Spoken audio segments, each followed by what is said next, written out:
जैसे ही इंडिया और चाइना के बीच में जो कल वॉर था वो बहुत ही भयंकर स्थिति पे छिड़ा, उसके बाद चाइनीज प्रोडक्ट का बॉयकॉट ये बहुत ही बड़ा ट्रेंडिंग करने वाला है। मतलब लोग अब इसके पीछे पड़ गए हैं कि हमको चाइना के प्रोडक्ट का बॉयकॉट करना पड़ेगा। इसके पीछे दोस्तों एक बहुत ही बड़ा चीज छुपा हुआ है कि क्यों हमको चाइना का प्रोडक्ट का बॉयकॉट करना चाहिए। देखिए, चाइनीज जो गवर्नमेंट है बहुत सारी कंपनीज को ऑन करती है, मतलब वहां पे मोस्ट ऑफ जो बिजनेस होता है वो चाइनीज गवर्नमेंट का होता है। तो वो लोग जहां से जितना प्रॉफिट वो चाइनीज गवर्नमेंट उन कंपनी से अर्न करती है वो अपने देश में लगाती है और अपने जितने भी सैनिक है वहां पर देती है, जिसके कारण जो उनका सैनिक बल है और जितने इक्विपमेंट्स है उनमें इतना पैसा लगाने के बाद में उनका जो फोर्सेस है वो काफी स्ट्रांग हो जाता है। जिसके लिए हमको तो लगता है कि हम जो प्रोडक्ट खरीद रहे हैं वो सिर्फ वहां के लोगों, मतलब वहां के बिजनेस को हम पैसा दे रहे हैं। नहीं, ऐसा नहीं है। वहां के बहुत सारे बिजनेस जो है वो उनकी गवर्नमेंट के द्वारा खुद ओन है। मतलब बिल्कुल भी आप कह सकते हैं कि हम जो पैसा है उनकी गवर्नमेंट को ही दे रहे हैं और जिसका यूज वो बहुत सारी आर्म्स खरीदने में, बहुत सारे इक्विपमेंट्स खरीदने में और बहुत सारे परमाणु बम खरीदने में उसका यूज करते हैं। जो कल हुआ इसके साक्षी आप भी हैं। आप सभी को पता है कि चाइनीज में कम्युनिस्ट गवर्नमेंट है, जिसके कारण वो वहां पर बहुत सारी कंपनीज जो होती हैं वो गवर्नमेंट के कंट्रोल में चलती है और गवर्नमेंट की बहुत सारी ज्यादा हिस्सेदारी उस कंपनीज में होती है और इसका फायदा उठाकर वो वहां से बहुत ही अच्छा प्रॉफिट अर्न करती है, जिसके कारण वो बहुत सारी जगहों पर और बहुत सारे गवर्नमेंट एजेंसीज में उस पैसे का इन्वेस्ट करती है, जिसके द्वारा वो अपने जितने भी फोर्सेस और जितनी भी चीजें हैं गवर्नमेंट से रिलेटेड उसको पावरफुल करती है। हमको दोस्तों ये बिल्कुल चाइनीज प्रोडक्ट का बॉयकॉट करना चाहिए, लेकिन ये इतना भी सिंपल नहीं है जितना हम लोग सोच रहे हैं, क्योंकि पूरी तरह से चाइनीज प्रोडक्ट का बॉयकॉट हम कर नहीं सकते। क्योंकि आपको पता है कि हम लोग बहुत सारी चीजों पे चाइना पे निर्भर करते हैं। क्योंकि हम लोग उस चीज का जो प्रोडक्शन है वो नहीं कर सकते हैं। आप सभी जानते हैं कि मोबाइल कंपनीज जो ज्यादातर होती है वो चाइनीज कंपनीज होती है और इंडिया में मोर देन 60% जो स्टेक है, जो शेयर है वो चाइनीज कंपनी का है। आप कोई भी कंपनीज ले लीजिए वो चाइना से रिलेटेड ही होगी, जैसे Vivo, Oppo, Realme, one plus, आप शाओमी, जो भी आपको फ़ोन लेना है वो मोस्ट ऑफ चाइनीज से ही रिलेटेड होती है। और कुछ जो चाइना से नहीं होती है जैसे एप्पल हो गया, सैमसंग हो गया, वो सब के भी कुछ पार्ट्स जो होते हैं वो चाइना में ही बनते हैं। तो ऐसा कह सकते हैं कि डायरेक्टली या फिर इनडायरेक्टली अगर हम मोबाइल लेते हैं तो वो चाइना से ही बन के आता है। और भी बहुत सारी चीज़ों में हम अगर जाएं, जैसे केमिकल्स हो गई, ऑटो पार्ट्स हो गए, ऑटो पार्ट्स में भी बहुत सारी चीज़ 30% से ऊपर जो चीज़ें होती हैं वो चाइना से इंपोर्ट किया जाता है इंडिया में, क्योंकि हमको पता है कि हमारे जो चीप चीज़ें हैं वो यहाँ पर नहीं मिल पाएगी एज कम्पेयर टू चाइना। अगर हम चाइना से वो चीज़ लेंगे तो हमको वो चीज़ काफ़ी सस्ती पड़ेगी।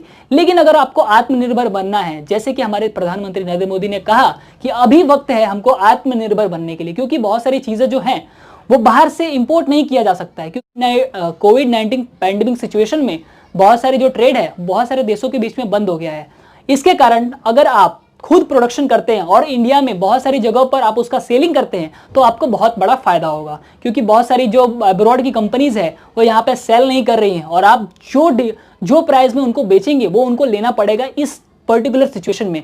और अगर आप उनसे सीख के ये सोचें कि मैं इस प्राइस को कम कर दूं और फ्यूचर में मैं इसका बिजनेस को एक्सपांड करना चाहूँ एज कम्पेयर टू दूसरे से, अगर मैं कंपीट करूं और सस्ते चीजों में सस्ते रेट में इसको बेचूं, लोग आपसे ले। दोस्तों ये सब चीजें हो गई, वो प्रोडक्शन से रिलेटेड हो गई। अब धीरे धीरे जो चाइनीज चीजें हैं वो ऑनलाइन भी आ रही है, क्योंकि उनको लगता है कि जो डेटा है वो किंग है और डेटा से रिलेटेड अगर उनको चीजें चाहिए इंडिया की और बहुत सारी कंट्रीज का, तो उनको ऑनलाइन आना पड़ेगा और बहुत सारे एप्लीकेशंस को लॉन्च करना पड़ेगा। जैसे कि उन्होंने बहुत ही एक बड़े एप्लीकेशंस को लॉन्च किया जो इंडिया में उसका यूजर बेस काफी बड़ा है। उसका आप बिल्कुल नाम जानते हैं, टिकटॉक। वो उसका यूज एक कंज्यूमर बेस उनके डेटा को लेने के लिए करता है। उस डेटा का यूज करके वो बहुत ही बड़ा चीज कर सकता है। वो सिर्फ इससे अर्न नहीं कर रहा है, वो डेटा का यूज करके उसको और दूसरे एप्लीकेशंस के थ्रू बेच भी सकता है और उसका मिसयूज भी कर सकता है। आप सभी ने हुआई के बारे में जरूर सुना होगा। अमेरिका गवर्नमेंट ने उसको बैन कर दिया क्योंकि उसके पीछे एक राज छुपा था कि वो जो थी वो गवर्नमेंट के साथ लिंक थी, चाइनीज गवर्नमेंट के साथ, और कहा जाता था कि वो कंपनी जो है वो चाइनीज गवर्नमेंट का ही है और जितने भी आईपी एड्रेस से उसमें लिंक्ड है वो चाइनीज गवर्नमेंट को उससे जितने भी इंफॉर्मेशन है यूजर्स का वो उनको प्रोवाइड करवाती थी। तो ये काफी डेंजर है किसी भी कंट्री के लिए। ये काफी डेंजर है कि उसके यूजर्स जो हैं उनका डेटा लीक हुआ जा रहा है। तो इसके लिए यूएस गवर्नमेंट ने हुआई फोन को वहां पर बैन कर दिया। तो ये भी एक बहुत सारी चीजें हैं कि हमको चाइनीज प्रोडक्ट का क्यों बॉयकॉट करना चाहिए, क्योंकि बहुत सारी चीजें सेफ नहीं है। जैसे कि ऑनलाइन चीजें हो गई वो इतना सेफ नहीं, और ऑफलाइन चीजें हो गई तो आप सभी जानते हैं तो चले तो चांद तक वरना रात तक। तो ये तो रह गई हुआई मतलब कि एक प्रोडक्ट की बात। अगर हम बात करें कि सॉफ्टवेयर का, वो कौन सा सॉफ्टवेयर है, वो काफी डेंजर करता है, मतलब काफी डेंजर है एक यूजर्स के लिए। जैसे कि आप सभी जानते हैं कि जूम एप्लीकेशन के ऊपर बहुत सारे जो लोगों ने इस पर ब्लेम किया था कि ये अपने जो कस्टमर है उनका जो डेटा है वो लीक करता है। ये कंपनी बेसिकली कहाँ की है? लोग कहते हैं कि ये कंपनी अमेरिका की है, लेकिन इसका जो मेन हेडक्वार्टर है वो चाइना का है। मतलब ये कंपनी चाइना का है, आपको एकदम फूल बनाया जा रहा है कि ये कंपनी जो है वो अमेरिका की है।